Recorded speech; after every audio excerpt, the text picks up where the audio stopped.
Coming to you from the Ground Zero Radio Studio, this is the TeenTix Arts Podcast.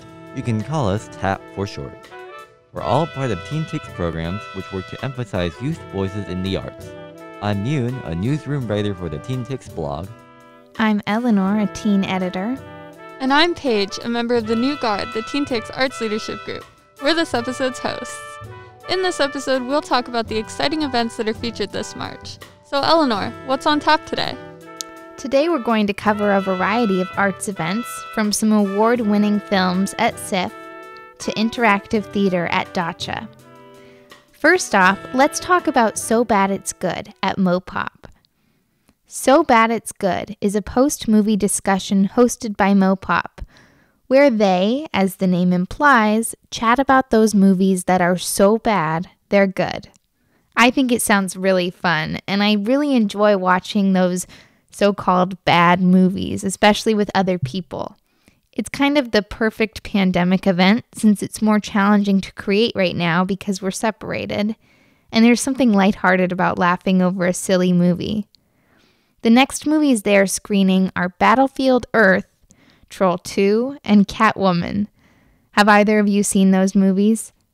I haven't seen any of those movies, but I'm excited to see them through the event and participate in the chat.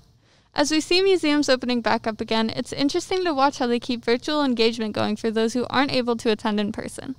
I claim to be a bit of a movie person, but I haven't seen that many quote-unquote bad movies, though I've heard of these three, notorious as they are.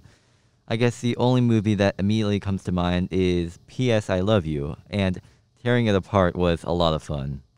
I think a dedicated event about this topic would be interesting, especially to look at the posters or compile a watch list. A movie that is decidedly not on this list would be this next event. Eleanor, could you tell us about it? Of course. Night of the Kings is a movie being held at the SIF about a man at La Maca prison in the Ivory Coast. There he is chosen to use his storytelling ability and must tell a story that lasts until dawn. I think it's such a beautiful thing to make storytelling the key to an adventure. I think it definitely sounds interesting and feels like a spin on the 1001 Arabian Nights tale. The premise is indie enough so I can suspend my disbelief and take it for a spin and appreciate the technical skill. Speaking of which, the lighting, framing, etc. in the trailer all make for an interesting experience that I want to see in context. Our next event is Secret Admirer, the interactive show by Danielle Mollman with Dacha Theater, which is packed full of the neon colors and giggles of the 90s. Following four girls from 6th grade drama to real-life marriage, nostalgia hits when they reunite, making the show appeal to many age groups. You can play along with the girls with the interactive digital board game. I love how the expanding virtual world has given us these new ways to consume and interact with art. Instead of just making the virtual space work, Secret Admirer really uses it to create something new and exciting. I really hope that that type of innovation sticks around when we're post-pandemic. I definitely agree. I wrote about virtual museums in my school newspaper, and I had a lot of fun seeing what the different approaches were. Most museums used regular Google Street View type tours, but a few went the extra mile and created a truly extraordinary experience. Although this play is not really my favorite genre, I think the way they make use of virtual space sounds like a lot of fun. This could be a look into the future of art, or just be a cool little experience. Either way, I'm interested. Speaking of adapting and evolving art, Jacob Lawrence, The American Struggle, is currently available to view ongoing in person at the SAM. Jacob Lawrence painted the Struggle series in the 50s, navigating between the abstract and realism styles in his storytelling. The series was shown one time in its entirety, but the painting sold individually, making it difficult to reunite the pieces.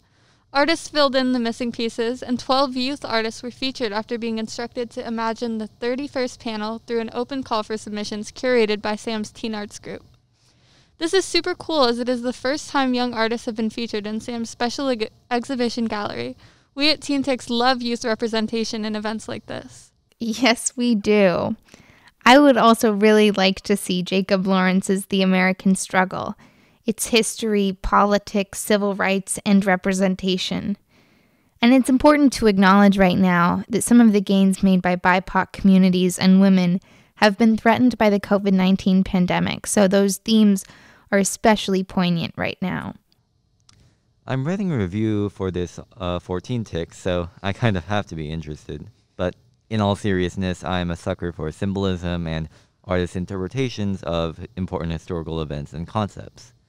The idea of the American struggle is one that has changed and had many different meanings. So the exhibit's focus on BIPOC communities and women is especially important as it is one not often mentioned when discussing U.S. history. I'm excited to see how this topic is portrayed in visual art. Yes, agreed, Yoon. We would also like to let you know about the upcoming events on the TeenTix blog. The second part of our review of On the Board's interactive event, 1,000 Ways, will be published this month. Part 2 will be an in-person event. To quote On the Boards, you sit at a table opposite a stranger with a stack of index cards, a handful of objects, and a set of instructions to guide you. Check out Part 1 if you haven't already, and stay tuned for Part 3. In other Arts Partners news, Mopop in collaboration with SIF held the 16th annual Science Fiction and Fantasy Short Film Festival last weekend. I was super excited about it this year because of the heavy youth involvement. Catch our friends on the Mopop Youth Board introduce the event and interview the filmmakers, as well as tune in to the 7 youth track films. Don't worry if you missed it. Tickets to view the films post-show are available on the SIF website. This isn't really an event, nor is it a TeenTix partner, but the official Bad Art Museum of Art is back up in the Pacific Galleries in Sodo.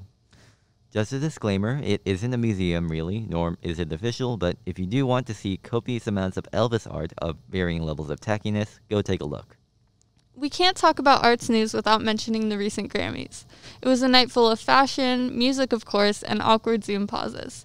If you watched it, or if you've been on social media since, you might have heard about the controversy surrounding insensitive comments in the Grammys' racist past and present.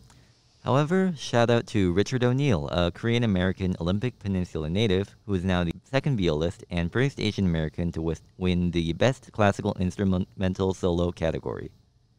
Also, check out our teen editor's review on The Queen's Gambit, covering all aspects of the show from fashion to filmmaking. And definitely don't miss the mixed reviews presented by the newsroom writers on Heathers, the controversial 1989 film following Veronica, played by Winona Ryder, as she navigates high school through unexpected turns. Thank you for tuning in to the TeenTix Arts podcast at Ground Zero Radio, where we listen to be heard. I'm Eleanor. I'm Paige. And I'm Yoon. The music in this episode is written by the Steve Griggs Ensemble, produced through the Jack Straw Artist Support Program. A big thank you to the Teen Programs Manager, Mariko Nakashima, and the Ground Zero Program Manager, Maso Yamada. You can find us on our blog at teentix.org/blog or on the TeenTix YouTube and SoundCloud channels. Join TeenTix again next month to find out what's on tap. Thanks for listening!